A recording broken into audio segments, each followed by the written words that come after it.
So folks, as I promised, I'm bringing you a video regarding the second method of investing in real estate without any money of your own.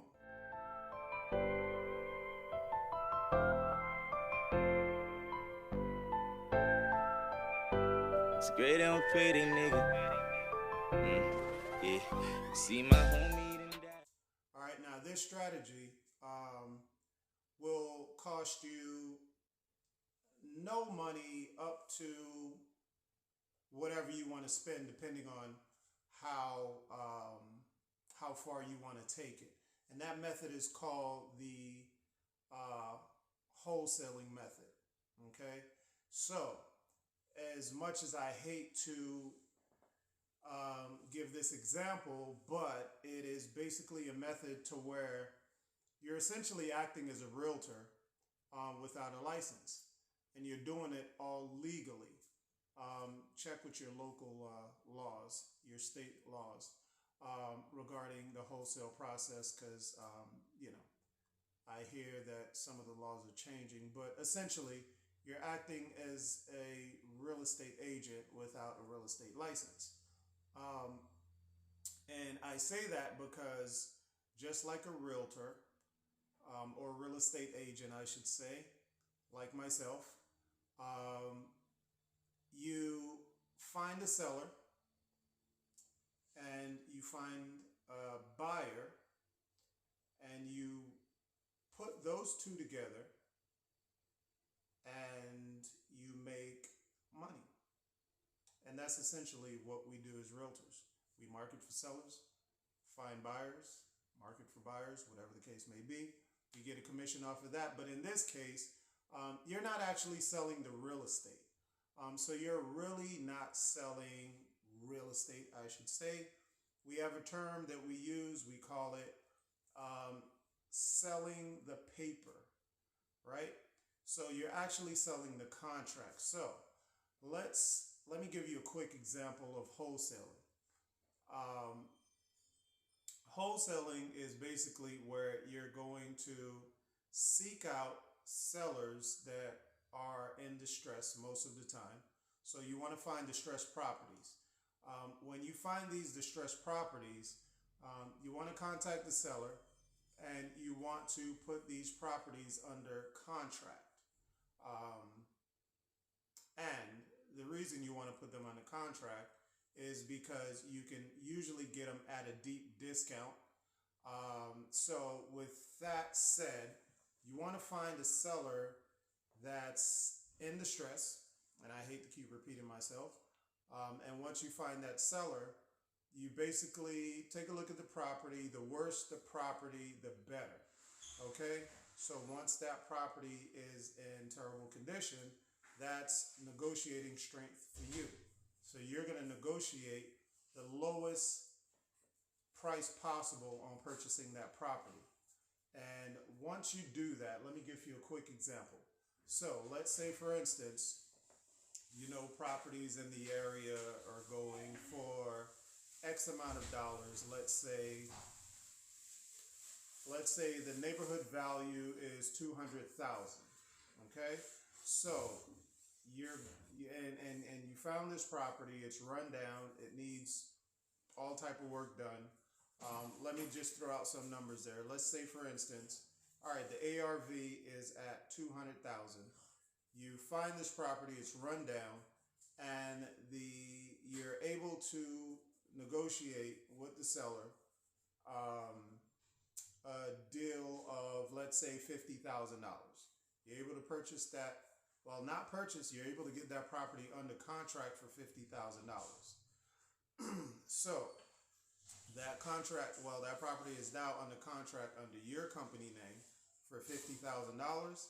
And once you get that under contract, that gives you equitable interest in the property. So now you can market that property to your end buyer, which is going to be the actual buyer, which is going to be that investor. Now, what you're going to do is you're going to say, hey, Mr. Investor, I found a property that's worth $200,000 and it only needs $50,000 in repairs. Did I say that right? So I'm going to sell that property to you for, um, I'm going to sell that property to you for $70,000 in the current condition. Okay, so let me make sure I said that right.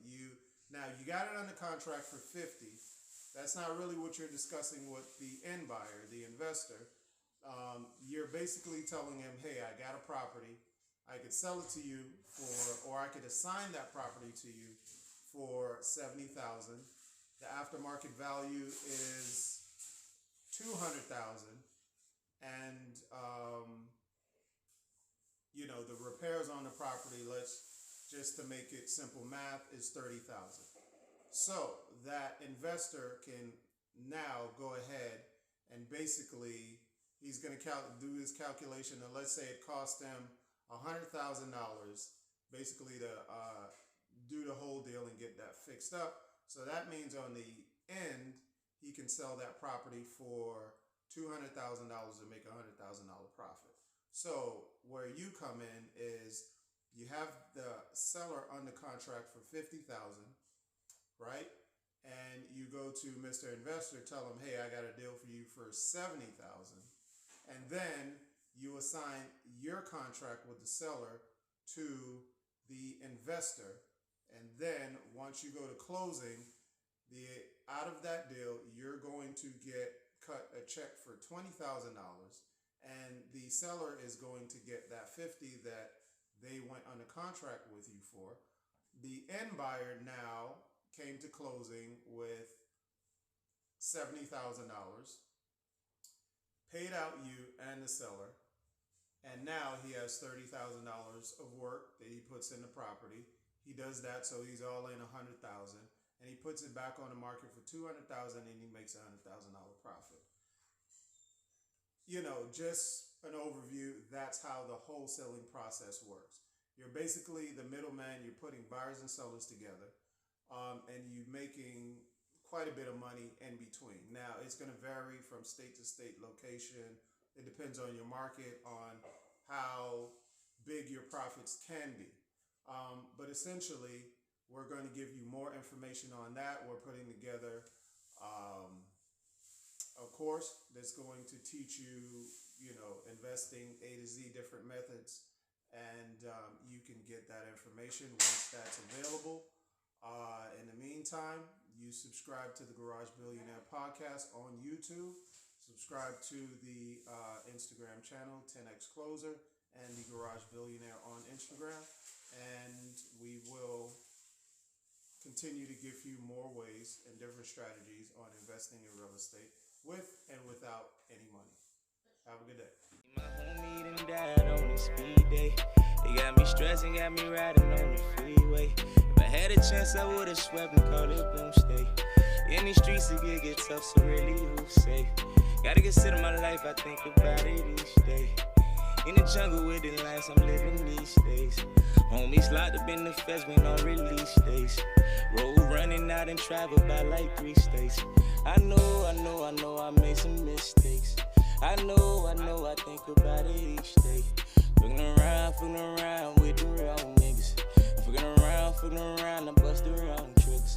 It's always funny out here, right? And they say you be tripping. If them crackers get behind me, best believe I be dipping. Pray the Lord cover my heart and my soul and forgive me. Cause lately I've been washed up the road, I've been sinning. Yeah. Mama told me don't go out, the streets about lived it. Mama told me don't go out, but then I did it.